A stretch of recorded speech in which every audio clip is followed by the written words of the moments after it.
Some I visited hospitals when I got a lot of distress calls from my voters in Githunguri.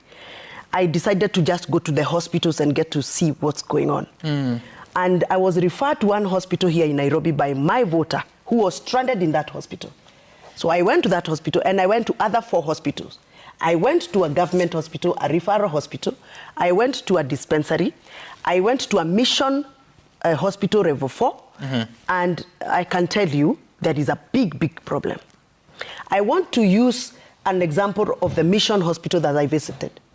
The mission hospital that I visited told me they are owed 233 million by NHIF. They have had very serious negotiations with NHIF on how that debt is going to be paid.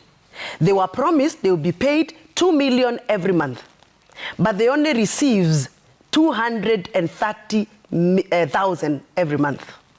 From the 2 million promise to 230,000. So they were asking me, if we are receiving 230,000 per month, and we are told that we are going to be receiving 2 million, and we are owed 233 million, how long? How many years? How many years are we going to wait for NHIF debt to be paid before we actually get on track on the new SHA system? And the Bible says in the book of 1 Timothy 5, verses 1, that do not rebuke the elders. Rather, if they are going off key or they are going out of the way, try and appeal to them, but do not rebuke. That's what the Bible says. In the book of Numbers 12, verses 8 to 9, says that you should not speak against God's servants, because the wrath of speaking against God's servants might be a whip to you. It's not my voice, that is the Bible's voice. My voice. The church interacts with the people more oftenly than any other person in this country.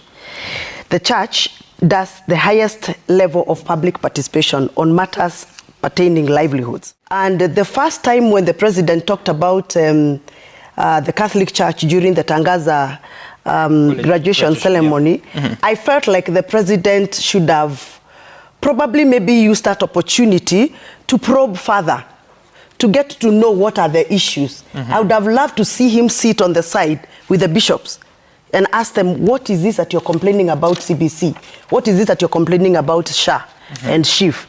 But using the podium to look like you're rebuking them or reprimanding them, or kind of giving them a lecture, that didn't look very well. And people are not happy. The church is not happy. Not only the Catholic bishop. Yesterday we saw the PCA church. There was a reverend who pronounced himself very strongly in Kahawasukari yesterday. There's another reverend who pronounced himself from the ACK church in the Rift Valley yesterday. So this is something that is not only touching the Catholics because they run schools and hospitals, but this is a matter of every other Kenyan. The Catholic bishop are just a mirror that has reflected what is going on to the ruling class, because the voices of the ruled are somehow being muzzled. Kenyans are being silenced from speaking, and that is why the church is taking over. You know, I know that my colleague, Honorable Wamuchomba, said that I should not rebuke church leaders and that I cannot go against the servants of God. I want to confirm that I did not rebuke them. Neither did I go against them. In fact, if you had listened to my opening statement, I said I was pained. As a child who grew up in the Catholic Church, I am a Loreto girl. I went to Loreto Convent Matunda in Moy's Bridge, Wasingishu. My life has been molded by the Catholic Church. But I said it pained me that they would go and make a press conference. And I said, these are church leaders who have an open door to State House whenever they want. I said they will get an appointment with the president ahead of me and many other leaders. They will always have an open door. So what I requested, if they really want to resolve the problem, because this is the church is not supposed to be selling doom and telling everybody that things are crumbling and there is anxiety. You know, the church is supposed to sell hope and hold our faith That is how we are faithful, because it is hope. The whole entire Bible. So when you no, say hold that, on, let me finish. Yeah. So, what I was saying is that if they really want to resolve the problem, right. And like we said, 48% of healthcare in Kenya is actually from faith-based churches, right, and private. And usually, they are big stakeholders.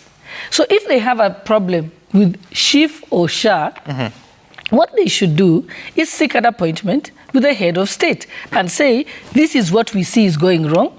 These are our proposed solutions. And this is where we can help in trying to resolve it. That is what the church is supposed to do. They're not just supposed to come and cry and say things are bad and everything is going wrong without giving us a solution. We are looking upon them. They are our spiritual fathers and mothers. They are not in government, Mheshimiwa Speaker. Sorry? They're not in government. I mean, they're no obligation to speak to the president at State House. No, let me tell you, even when I see something going wrong, I don't go and make a press conference about it because I have access to the president. That's what I'm saying. It is okay, you can have difference of opinion on how to approach issues, but is there anything wrong in the church bishops coming together to give a press statement on what they think is the state of the nation? From listening to their statement, they simply used very lofty words, anxiety. If they were crumbling education, they just used very big words. Is there a problem in the education sector? No, I want them to say, they should have been more specific. They should just say, the challenge is A, B, C, D, and these are the solutions that we think we should be proposing. But don't just say anxiety, crumbling, failure, odd billions. Deputy Speaker, I thought they were very particular. Violation, human rights and freedom of speech, abductions, talking about the situation of the June 25th and events after that. They're talking about culture of lies, NHIF, and kept promises and misplaced priorities. They have gone into the detail to say that... Those are not specifics. Those are just English words. I'm saying, when the government fails to fulfill... They are descriptive words, they are not I just want to read specific. Your paragraph. When the government fails to fulfill its promises, particularly concerning payments to essential service providers, it harms vulnerable communities. This is the case with NHIF. The neglect of faith-based organizations, hospitals, now owed billions in dues, is an issue we have addressed constantly, even with the president. And you're saying that they should have gone to speak to the president at State House. Yes, and also, by the way, good manners and proper ethics is if I've had a conversation with the head of state over a problem, I then don't go in public and announce it. First of all, that's just bad manners. How about it's unprofessional. But hold on. What I also wanted them to say is that the government has acknowledged, even in parliament, saying if you're truthful, acknowledge that something has been done, and then say, but this is the shortfall. You know, the interesting bit is that you're saying they should have gone to speak to the president. They are saying they have spoken to him and there has been no solution. Okay, let's assume that they don't want to speak to the president anymore because they're not getting any solutions. Then I'm saying, then they should have been factual and confirmed that we raised the issue of non-payment. The total amount is this. And so far, so much has been paid. And we are still requesting for the balance to be paid. That is factual. Are they owed money? Now that the bishops are speaking, and they had already discussed with the president on how they are going to be paid or their bills are going to be taken care of, why are they annoyed and why are they going to the press? Why are they calling a statement? Why are they signing a statement?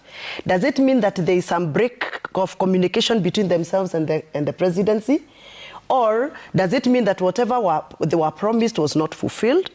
And I think my sister Gladys would have told us here, other than just rebuking the bishops, although she said she's not rebuked them, I thought it was easier for her as a senior member of parliament, you know, somebody who speaks and looks like speaks for the government, to tell us, why are these bishops complaining? Could there be maybe some pending bills that have taken quite some time? There are pending bills. And could they be getting frustrated? Right. And if they are getting frustrated, what is the best way? How is what strategy should we adopt so that this annoyance, this anger, does not continue building? Because I can obviously see the bishop's tone was not a good tone. Right. They looked like they were frustrated. You know, using words like lies, you know, they said lies. They used, you know, they used words that, to me,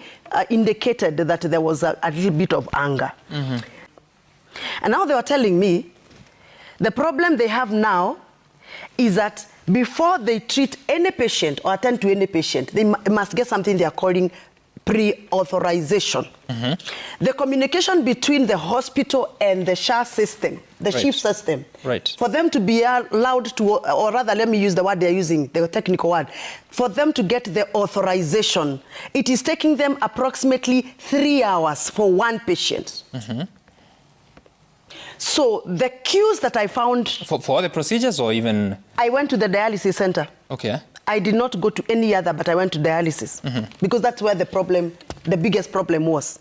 And they were telling me that kind of delay of getting 2 hours, 3 hours to get one patient pre-authorized, and the system keeps on dropping. I was actually there at the system. I sat there. I even have my videos here. I sat there and I checked how the communication was going. The delays and the system kept on, dropping. It will drop for about 30 minutes, it will come back, it will clear one person and then drops again. It's just a mess.